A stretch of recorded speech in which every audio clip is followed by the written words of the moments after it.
देखिए,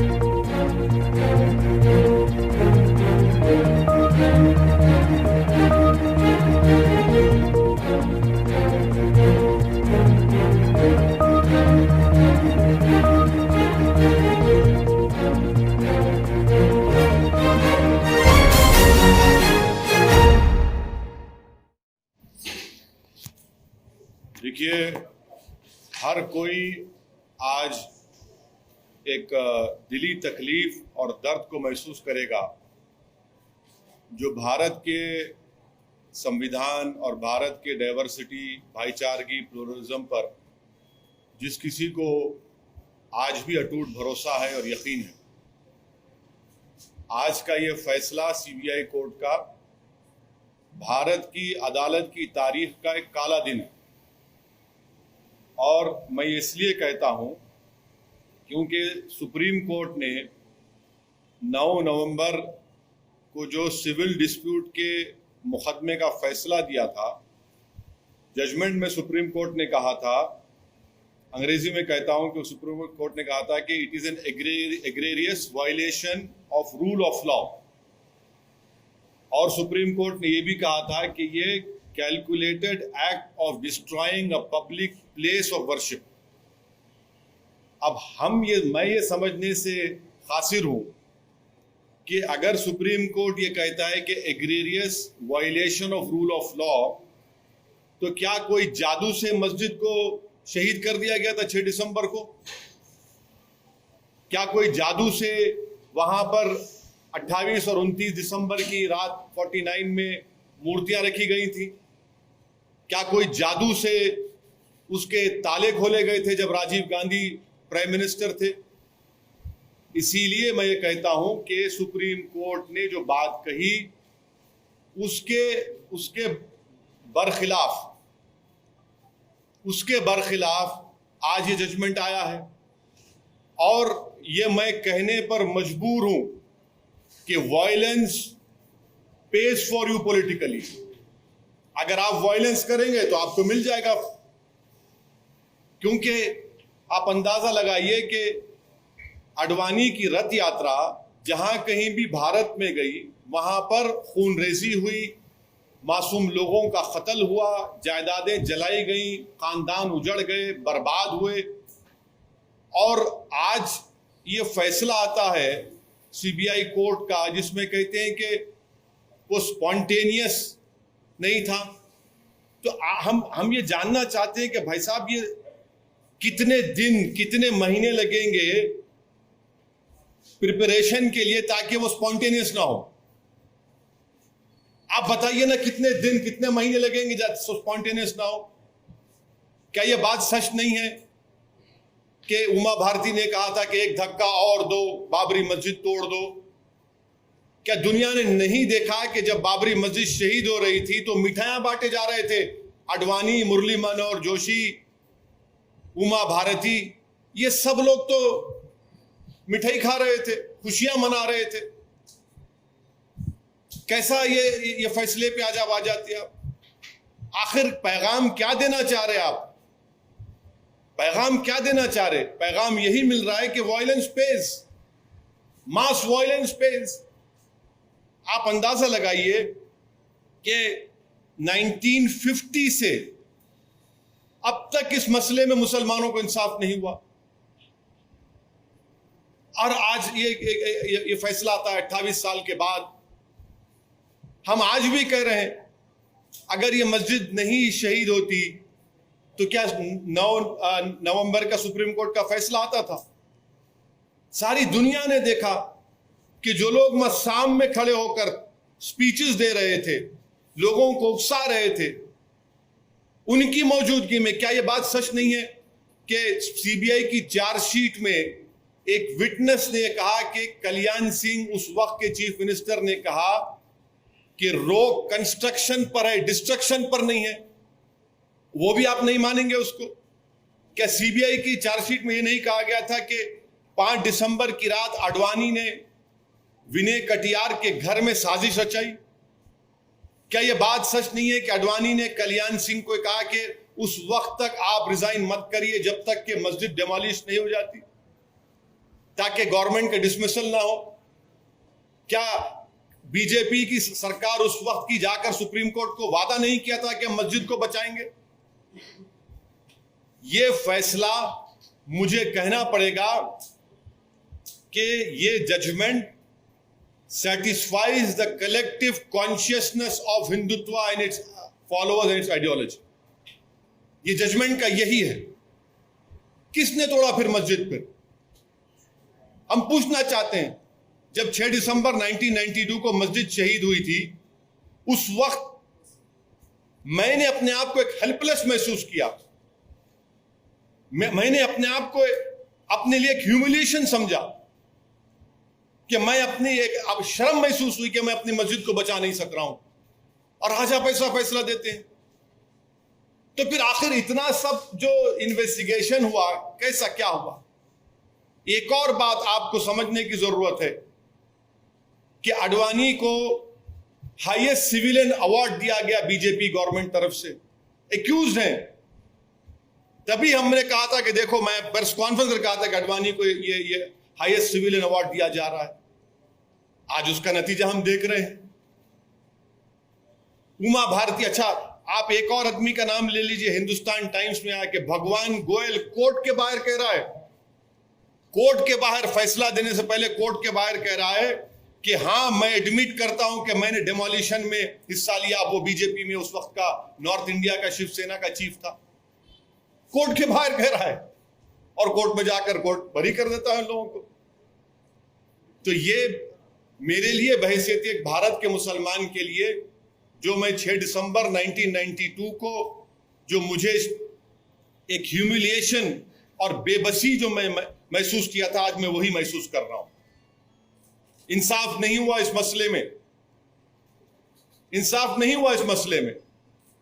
जिन लोगों के इशारे पर, जिन लोगों की मौजूदगी में, जिनके तकारीर के जुमलों पर ये वायलेंस, तशद्दुद हुआ, क्रिमिनल एक्ट जिसको सुप्रीम कोर्ट ने कहा, आज वो पूरे के पूरे बरी हो गए। अब मुझे ये नहीं मालूम कि सीबीआई अपनी इंडिपेंडेंस को बरकरार रखने के लिए अपील करेगा या नहीं करेगा, और मुझे यह भी नहीं मालूम कि अगर अपील करेंगे तो कितना टाइम लगेगा अपील की सुनवाई के लिए। मगर अपील करना चाहिए। ये नाइंसाफी पर मबनी है, बिल्कुल नाइंसाफी पर मबनी है। इसको कोई भी सही सोचने वाला भारत का शहरी इसको सवाल करेगा कि भाई ये क्या इंसाफ हो रहा है? क्या ये इंसाफ हुआ? हरगिज़ इंसाफ नहीं हुआ। सारी दुनिया जानती है, सब जानते हैं कि बीजेपी, आरएसएस, विश्व हिंदू परिषद, शिवसेना, इन तमाम की मौजूदगी में और साथ ही साथ कांग्रेस पार्टी, इसकी जड़ कांग्रेस पार्टी है। इनकी हुकूमत में मूर्तियां रखी गई, इन्हीं की हुकूमत में राजीव गांधी ने ताले खुलवाए, शिलान्यास किया। इन्हीं की हुकूमत थी कांग्रेस की जब मस्जिद शहीद हुई, और आज ये फैसला आता है।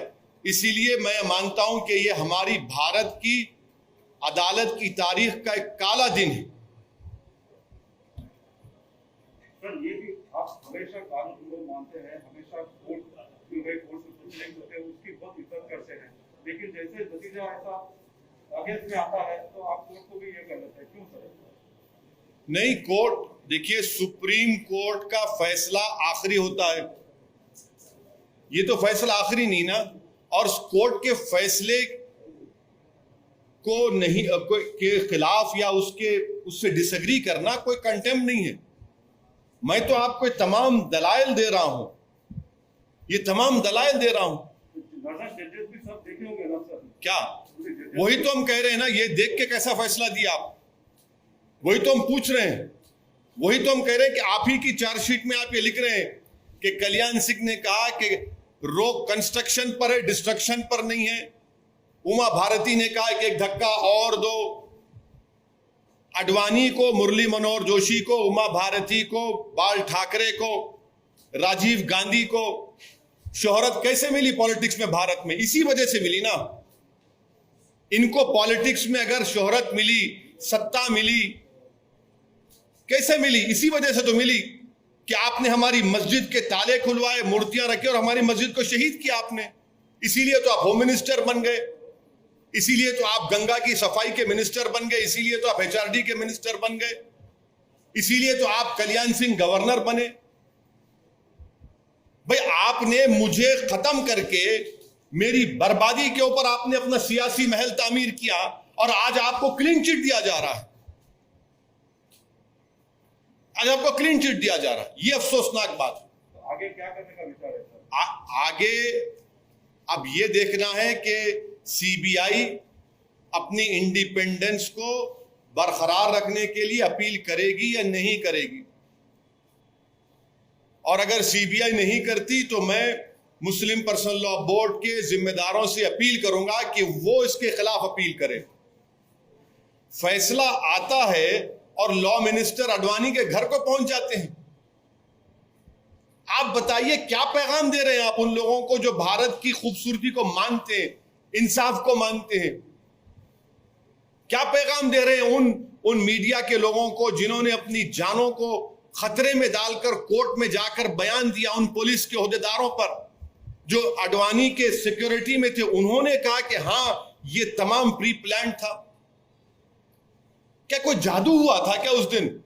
फिर किसने किया मेरी मस्जिद को शहीद? बताइए ना आप, मैं जानना चाहता हूं मेरी मस्जिद को शहीद किसने किया? फिर अगर मुरली मनोहर जोशी, अडवाणी, कल्याण सिंह, बाल ठाकरे, ये 32 एक्यूज, विनय कटियार, जिसमें नरसिम्हा राव भी शामिल है, कांग्रेस पार्टी, राजीव गांधी, इनकी हुकूमत शामिल, किसने किया? फिर बताइए ना, इंसाफ होगा या नहीं होगा? हमको बताइए आप। या इसी तरह हम अपने आंसू बहाते रहें? जमहूरियत को मजबूत करना जरूरी है, इंसाफ को मजबूत करना जरूरी है, मगर यह फैसला आता है। देवन आचार्य धर्मेंद्र दास ये कहते हैं कि ये अभी तो जानकी है, काशी मथुरा बाकी है, जहां जहां इस तरह के दाग हैं उनको जल्द हटाया जाएगा। आप क्या कहेंगे सर? मैं क्या कह सकता हूं सर, आप अपने टीवी प्रोग्राम पर बोलिए कि रात में 9 बजे एक प्रोग्राम कर लो, इनके बयान पर कर लो ना। आप तो वो भी नहीं करना चाहते, करिए ना। आज आपने बाबरी मस्जिद की डेमोलिशन में जिन लोगों पर क्रिमिनल केस था उनको एक्सोनरेट करके आपने उनको पैगाम दिया है कि चलो आगे चलो, काशी और मथुरा को जो करना है करो, हम तुम्हारा क्लीन चिट देते जाएंगे। जहां तुम्हारी आस्था का मामला आएगा हम उस पर तुमको मदद करते जाएंगे। तुम ठहरो, तुम अंदर घुसकर उसमें ईदगाह में अब दोबारा मूर्ति रख दो, हम तुमको दे देंगे वो। यही तो हो रहा है ना। आप अंदाजा लगाइए रूल ऑफ लॉ फिर क्या होगा। रूल ऑफ लॉ इससे क्या होगा? सुप्रीम कोर्ट ने कहा non egregious violation of rule of law. तो क्या रूल ऑफ लॉ का वायलेशन नहीं हुआ? सुप्रीम कोर्ट ने कहा calculated act of destroying a public place of worship, और आप कहते हैं कि स्पॉन्टेनिटी नहीं थी। फिर क्या होगा? श्री कृष्णा कमीशन मुंबई में, उसका इंसाफ नहीं हुआ। अरे कितने कितने वाकयात जहां पर फसादात हुए मुसलमानों के लिए, दलितों को इंसाफ होता ही नहीं। और आजकल आप आज शाम से आप सुनेंगे कि ये जो बड़े बड़े ज्ञानी लोग हैं, लुक अहेड, भूल जाइए, आगे बढ़िए। अरे आगे कैसे बढ़ेंगे हम? आगे कैसे बढ़ेंगे? सारी दुनिया की आंखों के सामने 6 दिसंबर को मस्जिद को शहीद किया गया, डेमोलिशन किया गया। मैं भूल जाऊं क्या क्या भूलूं? बताओ मेरे से आप। कितने मेरे बर्बादी के दास्ताने फसाने तुम्हारे सामने रखूं ताकि तुम्हारे कलेजे में जो अगर दिल है तो उसको धड़कन हो, उसको तुम मेरी तकलीफ को महसूस कर सको। क्या पैगाम दे रहे हैं आप इस फैसले से? हम उम्मीद करते हैं कि CBI अपनी इंडिपेंडेंस के लिए अपील करेगा। मुझे नहीं मालूम करेगा नहीं करेगा, तो मैं तो गुजारिश करूंगा all India Muslim personal law board के जिम्मेदारों से कि वो अपील करें इस जजमेंट के खिलाफ। This today's judgement, in my opinion, is a sad day in the history of Indian judiciary. It is a very sad day that mass violence pays. The whole world knows, people of India know that it was the Rath Yatra of Mr. Advani. Wherever it went, it created havoc, it created loss of life of innocent people, it destroyed homes. The whole world knows that it was the BJP government of Kalyan Singh which went to Supreme Court and gave a solemn affirmation that will protect the Babri Masjid. The whole world has seen the visuals that on the day of 6 December, Mr. Advani, along with Uma Bharati, along with Murli Manohar Joshi, and all the other 32 accused were sitting on the dais. They were rejoicing in the demolition of the masjid. Sweets were being distributed. And now the court said there was no spontaneity. There was no conspiracy. Then please enlighten me. How many days and months of preparation is required to disqualify an action from being spontaneous? What is this? What is the message that is coming out? How is it that there is no conspiracy in it, there is no spontaneity to it? You assemble all the people. Who assembled them? Who called them to that place? Was it an act of God that some magic was done, that idols were placed in a masjid on 28, 29 December in 1949? Was it a magic show that locks were opened? Was it some sort of magic that on 6 December the masjid was demolished? Who called for the people, assembling of the people over there? Who made sure that they entered over there? Isn't it true that the CBI charge sheet says that Kalyan Singh said in Hindi that rock construction par hai, destruction par nahi hai? Didn't the CBI charge sheet say that on 5th of December Advani conspired and made a conspiracy in the house of Vinay Katiyar? Isn't there proof that Advani told the then Chief Minister Kalyan Singh that don't resign until the masjid is demolished so that your government is not dismissed? Didn't Kalyan Singh as the Chief Minister went to Supreme Court and said we'll protect the structure? Isn't it true that on 9th of November last year the Supreme Court said that the demolition is a calculated act of destroying a public place of worship? Didn't the Supreme Court say that it's an egregious violation of rule of law? All these are facts. And how is it that all of them are exonerated? Even while going inside the court, one Bhagwan Goel, who was the North India chief of Shiv Sena, now is in BJP, said, yes, I demolished the Babri Masjid. Where will rule of law go? As a proud Indian Muslim, on 6th of December, I felt shame, humiliation, desperation, helplessness. That same feeling I'm feeling now. That same humiliation, desperation, and helplessness I'm feeling now. That people who presided over the demolition of a masjid are going scot-free. And I had warned the nation through all of my media friends that when Advani was conferred the highest civilian award, I knew on that day that yes, this will happen. And please tell me, as an Indian Muslim, my question is, how did Advani become famous? How did Murli Manohar Joshi become famous? How did Rajiv Gandhi become so much famous?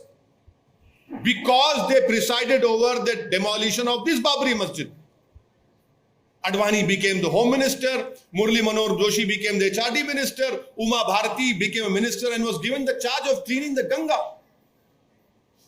Isn't this is the same Madam Uma Bharati said, ek dhakka aur do, Babri Masjid ko tod do. Since 1950, as an Indian Muslim, I have not got justice in this matter. And I must say on record, it is too much of a coincidence to be coincidence. This is, and I hope, I don't know whether the CBI would appeal against this judgment. But to protect its independence, it must appeal against this strange judgment, which has rewarded the people who took out this whole Rath Yatra, who were the ones who created this issue of Ram Mandir. But I would appeal to the All India Muslim Personal Law Board and their office holders that they must appeal against this obnoxious judgment that has been given. So basically it is, if you use brute force, if you use violence, you will be rewarded. Now in the end, law has become an ass now. You can kick the law and you will be rewarded for it. It is a very sad thing. So one of the accused, including Evan, has said that the next is the turn of Kashi and Mathura, and will use the Ayodhya force, Talwar. I have been telling you since the Supreme Court had given the civil judgment that this will open a can of worms. Not only Kashi, Mathura, but many places where masjids are standing right now for more than 400 years. Now the dispute will start. Because these people, they have been rewarded. Their intentions and their whole belief has been strengthened now, and definitely they will go ahead. And please don't forget the role played by Congress party. Today's judgment had come because of Congress party also. Had the Congress party removed those idols in 1949, this judgment would not have come. Had the Congress party, when Rajiv Gandhi was the Prime Minister, not opened the gates of Babri Masjid, the locks of Babri Masjid, this judgment would not have come. Had the Congress party protected the Babri Masjid on 6 December, this judgment would not have come. This is a very, very sad day. And as an Indian Muslim, I feel a sense of shame, helplessness, and humiliation, which I felt as a youth. In my younger days in 1992, that same feeling I'm feeling now. Some of this issue play out in Bihar elections. This issue is an issue of justice. This issue is an issue of ensuring that people who were responsible for the demolition of Babri Masjid should have been convicted. But they have been politically rewarded in the past by becoming the Home Minister, by becoming HRD Minister. In fact, BJP is in power because of the issue. The whole world has seen how politically rewarding it was for BJP when they started the issue of Ram Mandir. And tomorrow many other issues will be opened. Sir, you said request here. Yeah, yes, I hope that the All India Muslim Personal Law Board would appeal against this judgment. I don't know about CBI. I cannot speak for CBI. But this judgment satisfies the collective conscience of the Hindutva ideology and its followers.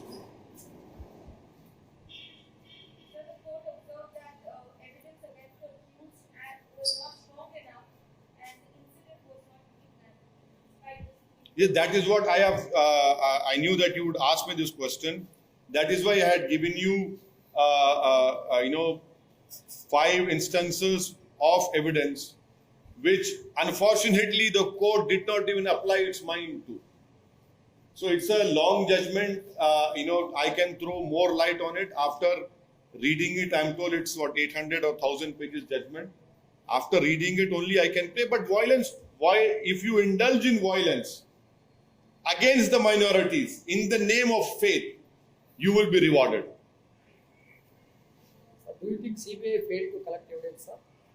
Well, we'll have to read the judgment, because I really feel embarrassed and ashamed that all those media people who bravely and boldly came to the court and told that we are the eyewitness, we have seen.